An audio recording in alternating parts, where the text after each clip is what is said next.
Gino Strada, an obituary on a surgeon in the Economist magazine. Well, as you know, I think the Economist writes some of the best obituaries. It has sublime use of the English language. And this is another beautiful one, but also one by a great man. He's a war surgeon and a hospital builder. He worked in devastated parts of the world where communities and ordinary people were torn apart by war. But being Italian, he had a lot of style too. He used to plant gardens and grow roses near the hospital and actually have the roses in the wards where he was working. He's an extraordinary man. He worked with their areas where there are lots of landmines, children were blown apart by them. In Afghanistan, they called them green parrots. Children held them until they blew apart, ripping their hands and limbs apart.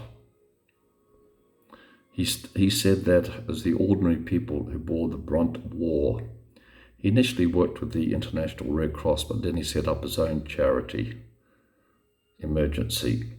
He set it up with his wife. He set it up in areas where the Red Cross had pulled out of, and he provided free centres of medical excellence.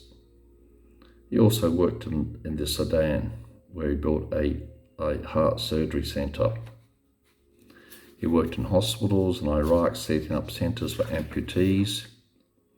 And then in Afghanistan, he set up a trauma hospital, including one in Kabul, an emergency hospital. But, sometimes in places such as Somalia, his services were not wanted. But he always laboured on, dedicated. He'd go outside the operating theatre and chug on his cigarettes, feeling weary, his voice rasping from all those cigarettes.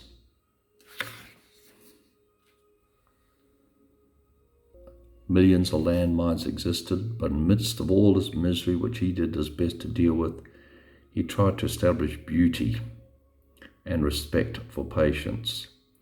And this was showing in the hospital garden in Kabul, where he had over 200 varieties of roses. So this certainly shows a truly great man, a saint, an Italian surgeon, cardiac surgeon, who worked in war-torn areas, helping people and setting up his own system of charity hospitals. What a great example to all young medical students and young doctors.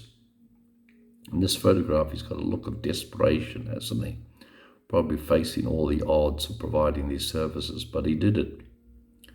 So God bless you, and we salute Dr. Gino Strada.